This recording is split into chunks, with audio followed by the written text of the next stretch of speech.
Hello, welcome to myself, Max McGillivray from Beanstalk Global, in our ongoing and fantastic broadcast series that we're doing with Global Women Fresh. We've got the pleasure today to speak to Giulia Giuffrè, Group Marketing Director and Sustainability Ambassador for Irritec. Say hello to everyone.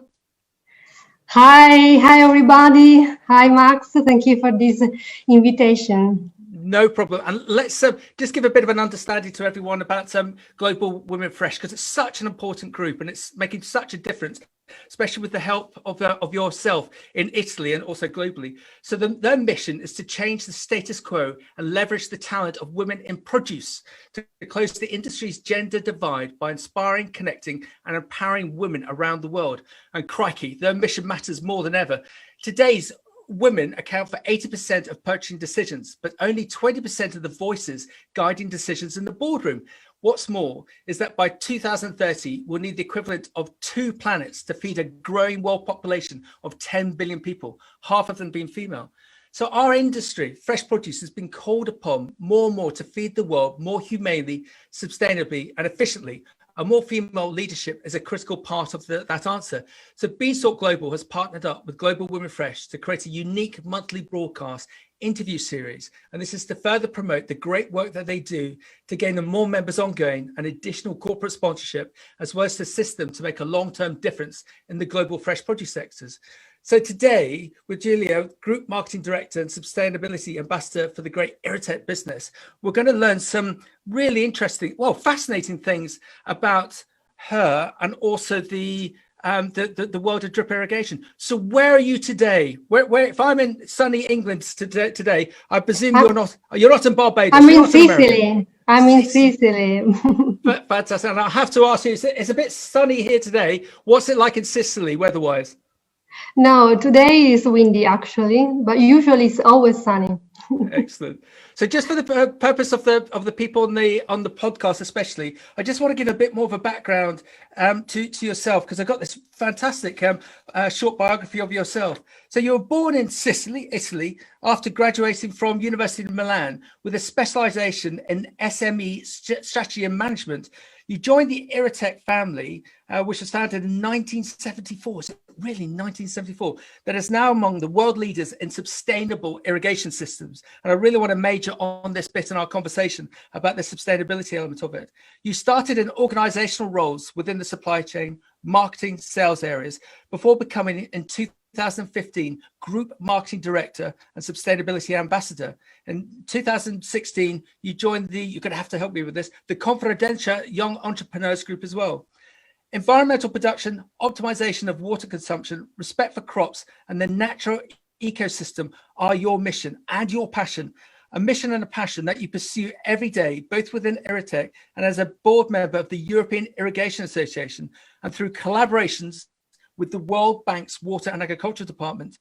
In 2018, you're among the speakers at the 18th Info Poverty World Conference, held every year in New York City at the UN headquarters, to present innovative solutions designed to fight poverty and achieve the SDGs.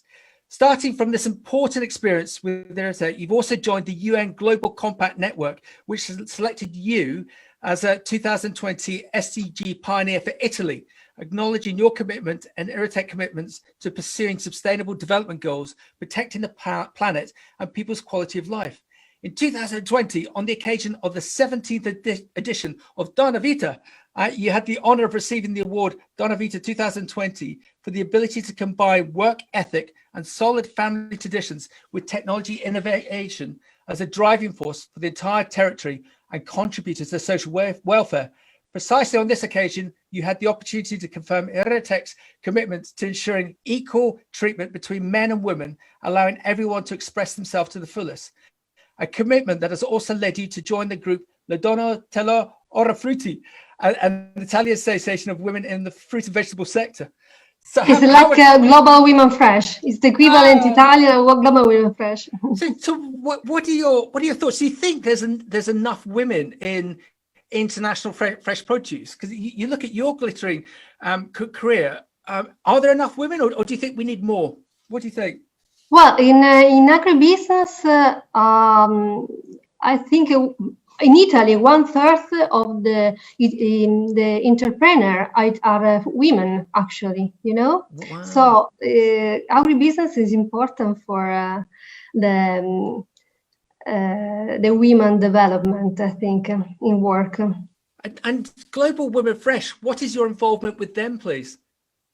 Actually, as the link between the Donne dell'Ortofrutta and Global Women Fresh, because there's like a partnership. Ah, okay. Okay. And just I find Global Women Fresh fascinating, and some of the other groups that we've been involved with, because it's highlighted to me that there is a lack of diversity, and there is a lack of women potentially coming through the ranks of fresh produce. So I think that's why the group is so inspiring in the work that they're doing, and to have people like yourself highlighted. And we've had some other amazing examples of other people that we've interviewed, ladies that we've interviewed. And also we've been introduced to the likes of She Trades, and some of the work that we've done with them, and some of the people that we've been introduced to them, both in Africa and India, has been fascinating. But I suppose I'm still trying to ask the question: could more be done? Do fresh produce companies? Do we need to all look at recruiting more women? Because if we do, it is going to help us environmentally and sustainability on a sustainability basis. Do you think we need more women in fresh produce? For sure. I think women have the sensibility and some capabilities around the sustainability topics that, okay, I don't say men's are not, but we are more oriented to that. Okay, yeah, so I think women can do very good things. Yeah, I totally. I think you're perhaps more caring. That you have a better eye for seeing things that will do good for the planet for the long term. Perhaps men are just too short-sighted, and perhaps we're just chasing the dollar rather than actually looking for the long-term good. Do you think? You know what? I think we don't look at the profit to create value, but we want to create value and then profit. Yeah, well done. I don't know if I let you understand what I mean. Yeah, there's lots of different sayings on the same thing, isn't there? I did a broadcast recently with United Fresh in the United States, and one of the chaps had a lovely background behind him, and it said "People, Planet, Produce, Profit." And that was a great way to describe it. So let's get into your role with Irritec. Everyone knows the business, but we've got a lot of students who listen into these. Can you just describe the business for us, please? Yes, I can say I can start to explain the drip irrigation. Okay, which is our business. Drip irrigation is an irrigation method, the most efficient one, because allowed to distribute the water near to the roof. Okay, so in small quantities and more frequently. This means that we use less water, less energy, less fertilizers, and less pesticides. And what is more, we can with drip irrigation we can produce more. We have an higher yields, so more agricultural production and healthier plants. So you can understand how it's important for the planet to spread and develop this kind of method. I'm going to give you my worst example of irrigation that I'm actually embarrassed to state. Some 30 years ago, when I was at agricultural college, I managed to get a job in Australia on cotton. And we were some 500 kilometers inland west of Brisbane. And cotton needs a tremendous amount of water. And what we used to do was that we would order the water from the dam. The dam was near Brisbane. And so we would put our order in, and they would open the sluice gates. and the water would be sent down the river system to us. We then had massive caterpillar engines that would suck that water out, and we had 4 massive reservoirs. One was 250 hectares, one was 400 hectares. So these are massive man-made reservoirs.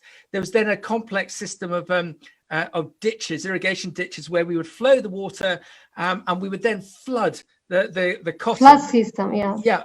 And it would be flooded 5 times in a season. Why do I say that's bad? Because we were losing upwards of 60% of that water from the moment it left the dam, all the way through from evaporation in the river system, evaporation in the dams, and it was not doing any good to the land that we were growing on.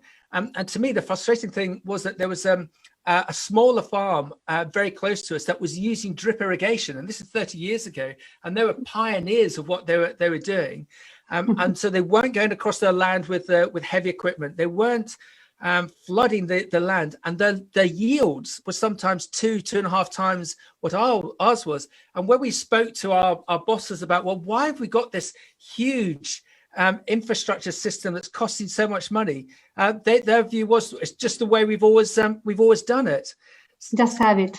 So and also, if you look at where we are now, as I mentioned in my initial notes, we've got this huge growing population. You take the likes of Africa, 10 fastest growing cities in the world.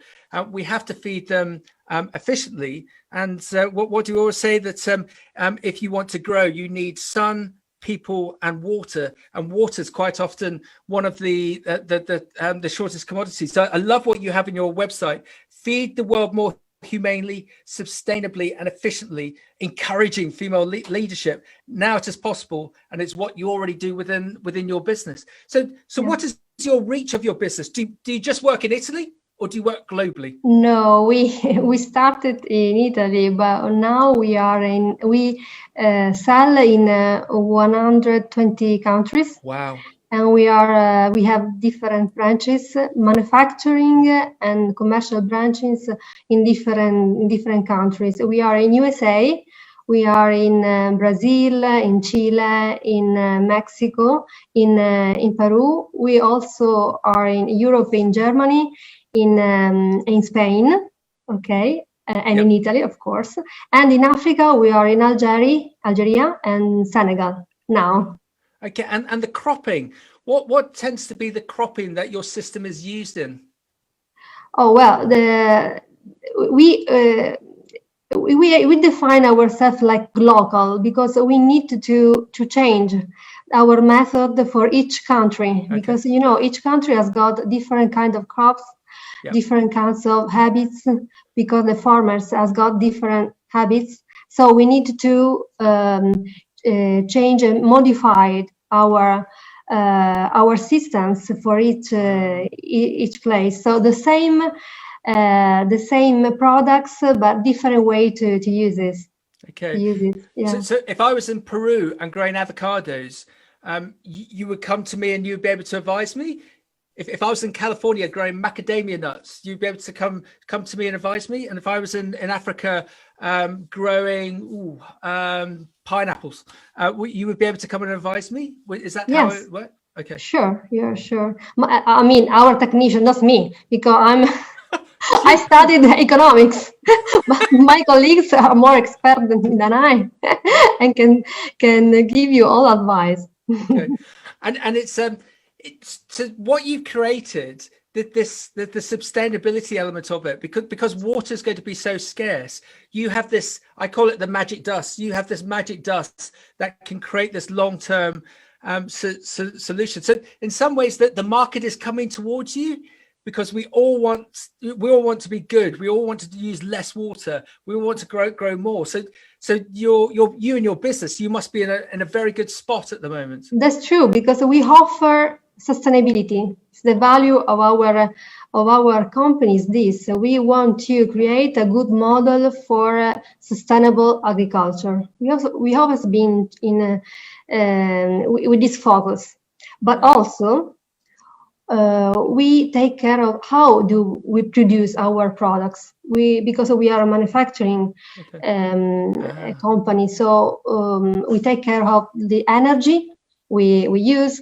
and also no waste of our raw materials. Okay, we use all our all raw materials, and also one of our goals is to use more and more recycling materials. Wow. Keeping a very high performance. This means that we needed to make a lot of research and development to improve every day for this.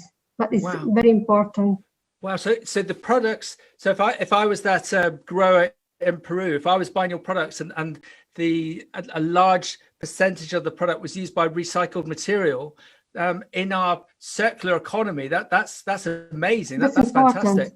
Okay. Yes, we also have a program called the Greenfields, which is active by now in Italy and in Mexico, which help the farmers to link with the collectors of the drip lines after the use in the field. So after the use of the material, they can give to the collectors, and we can keep these used materials to create a new products. Wow. Well done, because I was a bit hesitant to ask that, because in the UK I've seen a number of examples of drip irrigation where the system has come to the end of its life, and it has been pulled up and then burnt. I'm sure it doesn't happen now, but in my past I've seen examples of that. So with your products, if you can use a large percentage of recycled material, and then when it becomes the end of its life, it is then recycled itself. Again, fantastic. We have this circular economy.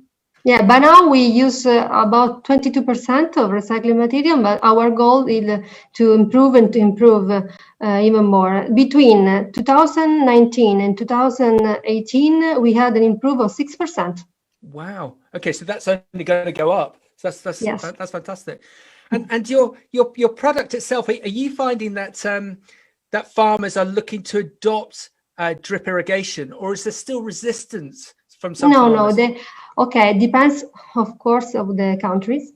In countries like Spain or Italy, mature countries for irrigation, they are very confident drip irrigation. Okay, in other places like Senegal, for example, we know that we need to make a lot of training, and we need to spread the information. We need to invest a lot in the culture of irrigation. We need to make people understanding the importance of this, but it's important for sustainability and for the planet, but also it's very good to improve the performances. Okay, so drip irrigation can be a solution for a lot of countries, because can give also a lot to the families a chance to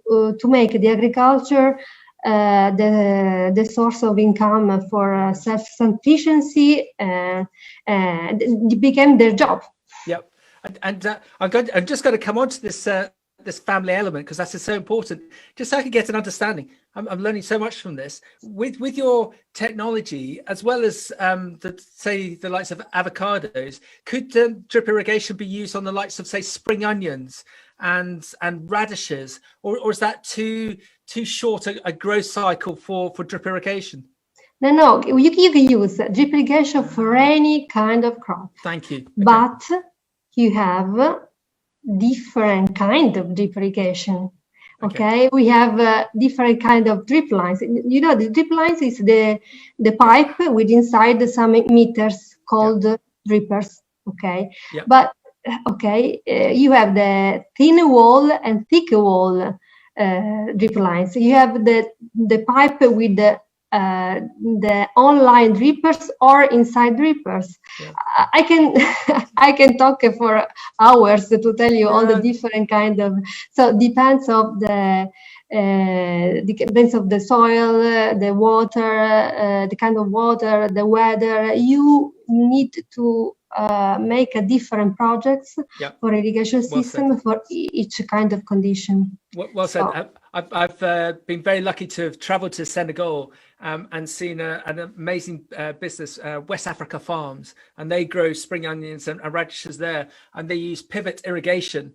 And it's sort of a bit of a similar example as to my cotton example, that it's not flood irrigation, but it's relatively inefficient in some ways, because you're just casting your net across the whole field when it doesn't need it. It's not being directed, and that's why I was curious as to whether you could use it on crops such as that, and what the likes of the Senegalese have done, which is fascinating, and we've seen it in other areas, I'm sure you have, is that other locals have seen what these farmers are doing. They thought they were crazy, but then they realized, actually, I could do this. And so they've started growing as outgrowers and look to adopt their technology. So with this message of sustainability, you can actually help smallholders internationally to grow even more efficiently. Exactly. Okay. Exactly. That's why I told you before, for families, the drip irrigation can be a solution in emerging countries, mostly. Yeah.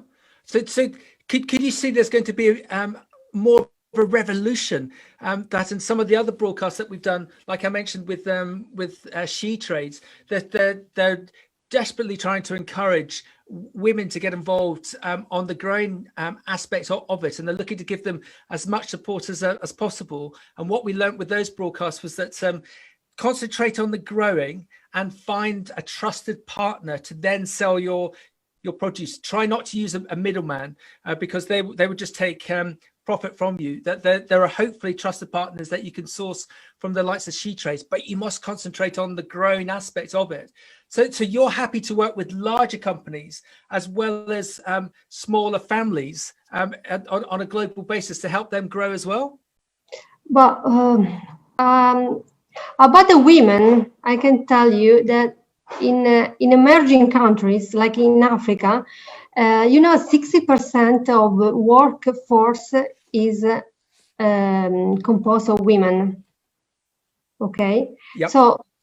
So this is an important part, because with drip irrigation they can to be tied to the back-breaking jobs and to have more time to spend with her families. So that's why I think the drip irrigation can help the women. Excellent. And is that word spreading through international farming, that drip irrigation can make that difference, or is it still a new idea? No, okay. In emerging countries, in the most of places, it's a revolution, as you told before. It's something we need to let them understand. It's something new. Fantastic. So tell us about your. I can tell you, by now in all the world, drip irrigation is used for like 5%. Really? No more. Okay. But yes. So 5% is the medium. So this means that in countries like Italy and Spain, where it's very used, is this percentage is higher, but in emerging countries, this percentage is very, very small. Okay, so the likes of the Bill Gates Foundation, what's the stat that I can't remember the numbers, but it was nearly billions of dollars that they've very kindly donated to give certain parts of Africa, developing countries, mosquito nets. But then those mosquito nets have just been used as fishing nets instead of so it sort of defeats the object, but it means that it would be fantastic if the likes of the Gates Foundation could have a relationship with yourself, that if you could if your technology could be put into some of these developing countries. Actually, there is a big link now with the internet and agribusiness, because the future is IoT systems. Okay. with IoT system for automation and monitoring, okay, the stress of the plants, Yeah. and the status of the plants, you can even increase more the precision of irrigation and fertigation. So you can save another 30% of water. Wow. Using this system. So internet is the future also for agribusiness. Yeah, because I had a quick look at some of your videos. What's fascinating with the likes of Africa is that some of the countries I've been to. What's an example? Ghana, and seen the first fair trade banana plantation, and met some of the workers there, and the workers are very, very happy. They're living in sort of semi shanty towns, but they're happy and they're well fed, and they got good healthcare. They get paid on their phones. Which I was amazed at. The technology is there, and the general manager was saying how some of his workers have now got their own plots of land, and they've learned how to farm from him, but also via YouTube. So you've got these people learning on YouTube how to farm. So again, with your technology to assist them, that would be fantastic. Tell us about your academy, because presumably the academy that you've created is also assisting as well. Yes, we always been close to our farmers, okay, through the commitment of our people, but also through training program, with meetings with our customers. But we want to do more, so we create a real academy. Irritec Academy is our training program, okay. We make webinars, conferences, meetings, and also in all across the world. In a special project of Irritec Academy is AgriLab, which is a traveling laboratory. Wow. We make like a demo farm, okay, like a pilot demo farm to show to the farmers. Like in Senegal, we are starting the AgriLab Senegal, so the farmers can look at how the technologies can be used with the local crops, and also we make some conferences and training program to teach them how to use it. And one of the goals of AgriLab is to create professionals of irrigation, designers and maintenance professionals. Okay, so we have an expression in Britain: train the trainer. So yeah. so you exactly. So you're training these people to understand how the technology works, so that they can then go out and they can train other people. So it helps us globally. That's the only way, because we cannot teach to all the farmers of Senegal, but we can create a professional who can help the farmers. Yes, absolutely. So I get it. Okay, and presumably over COVID, you've managed to this word that we always use in England, pivots, that you've managed to swap over from face-to-face meetings to webinars and to online. Yes, I mean, by now we probably will use also the online webinars, but through Irritec Senegal, we hope by COVID permission to make some real conferences on live, because I think it's the best when you can look at the face of people. Yeah. Okay, we hope soon we can start to get together to make all this event. Yes, like we want to see you at Fruit Logistica. I suspect in the future these big events, there'll be a mix of face-to-face and virtual, that you have a big TV screen and you'll have people dialing in from Africa with questions, but you also have people face-to-face with yourself on stage talking to us about the benefits of using drip irrigation.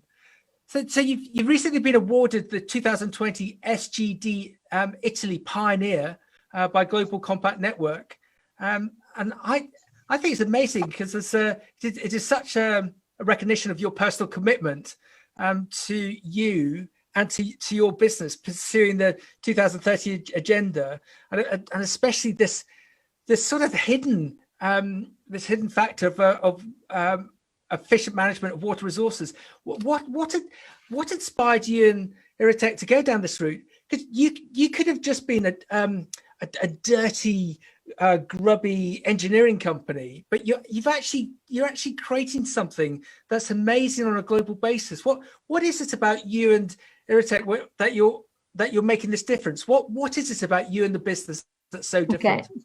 First of all, I want to say I'm really proud to be awarded of this such important prize, because as a person, as an entrepreneur in agribusiness sector, because this means the UN recognizes the importance of agribusiness and irrigation as part of it, as part of the development of the agribusiness. So that's what I'm very proud of. I say Irritec is always been involved in sustainability. Okay, we offer sustainability because we offer drip irrigation, so a solution to save natural resources. Okay, to save water, to save energy and fertilizer, and so on. But what we did is to show this action to the world. So my personal work was to make marketing of these solutions and of this important job of all Irritec teams. So we started to make more promotion of this because we want to promote the importance of the correct water management. Yeah, you are fascinating because with your skill set, you could have been a marketeer for a drinks company, for Diageo, for a biscuit company. But I feel that you would be frustrated because you weren't doing the good that you're doing. But also I feel that you're just scratching the surface of the potential of what yourself and Irritec can do on a global basis, because this whole sustainability drive, and we're using a big new word in UK agriculture, regenerative agriculture, that we've got to stop raping the land. We've got to start looking after it. And that appalling example I gave you of flood irrigation in Australia, with drip irrigation, it is looking after the land. It is tendering the land. So where would you like agriculture, where would you like fresh produce to be, say 10 years from now, with your assistance, with the assistance of Irritec? Where would you like agriculture to be, please? Well, I think our final goal is when everybody go shopping to the supermarket, looking at tomato, a zucchini, wonders how much water is being used to produce it. Okay, because now we are talking to the farmers, we are just at the first level, but this is just the beginning. Yeah. The problem is the people, everybody doesn't even ask to themselves how much water. We consider water like normal, something that is infinitive, but it's not. Yep. Not. Yep. So we are just at the beginning of the job. There's some predictions that the God forbid it ever happens, but the Third World War will be over water, will be over the shortage of water. So the fact that you're assisting by the innovative elements that you're bringing in with Irritec is hopefully going to save us. So on that basis, do you think drip irrigation will save the world? Whoa. We can say it's part of the solution. Okay, For sure, we know that FAO told us that by 2050 we need to increase our agricultural production by more 60-70%. Yeah. We also know that agriculture, as medium in the world, is responsible of 70% of water consumption of fresh water. Yeah. Okay, of fresh water consumption. So, okay, more food, less water, big job. So, yeah.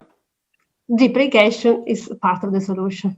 It can help us for this goal. Fantastic. I've just had a message saying, could you share your contact details? How can people find out about Irritec? What is the website, please? And we'll put it on the links as well. But for people listening on the webcast, easy. Irritec.com. Fantastic. IRRITEC.com. Excellent. And as I said earlier, we have a number of students who listen in to these broadcasts and podcasts. What we're also finding is that the sector of agribusiness and fresh produce is getting more attractive to a younger generation that previously weren't in it. Within the likes of the UK, the average farmer is something like 55, 56, and we haven't seen the younger generation coming through. But what we're picking up with this younger generation is that, especially with the likes of COVID, they don't want to be associated with a business that's all about money and shareholder value. They want to be with a business that is doing good. And so you look at the Irritec business, which is a fantastic example of a business based in Italy that is doing good globally. What would your advice be to, especially young women, if it's okay to ask, why they should get involved within agriculture, within fresh produce? Because like I said earlier, you could have got involved in the drinks industry or the food business, but you came into this very specialized engineering sector of fresh produce. Why should young women get involved with agriculture, please? Okay, girls. Agribusiness give us the chance to work, to be in touch with with the nature, and we know that at the end, food is the most simple business, but it's something that we need. So, to helping to do a good job with food and to create healthier food with a sustainable way is a very respectful and a nice way to do. And women can be very special and can contribute with their sensitivity to the sustainable goals to help this sector. There you go, everyone. And just to reiterate what is on your website, because I love this: feed the world more humanely, sustainably, and efficiently, encouraging female leadership. Now it's possible, and this is what we already do at Irritec. I think it's been a fascinating conversation. I need to thank again Global Women Fresh for asking us to interview you. It is always a pleasure. Global Women Fresh, where would you? It's a relatively new group, but it's already making a lot of difference. Where would you like to see Global Women Fresh be? Where would you like to see the group be in a few years' time, please? Well, I think Global Women Fresh should be open to all the girls who want to start with agribusiness, even if they are not in the business, okay, but they want to help something to learn something to the agribusiness. They can start with Global Women Fresh. It's the network. Yes. The network with such very clever women can be very good training. Yeah, and this network as well. They've got points of contact in America. They've got points of contact in Italy. They've got points of contact in Australia. They've got points of contact in the UK. So if you're not already a member of Global Women Fresh, just dial up Google Global Women Fresh. Join them. Look at their social media. They are making a difference. And if you're if you're either in the sector and want to find out more and want to network with amazing ladies like we have here, or you're looking to come into the sector, join them so that you can make the difference. I'm going to be fascinated to watch your business, and if it's okay, I'd love for you and I to have another conversation, and perhaps one day we can get into a field together and I can film you with some of your products, and we can sample some amazing fresh produce that's been grown through your technology with Irritec. Would that be okay? Okay, nice idea. Fantastic.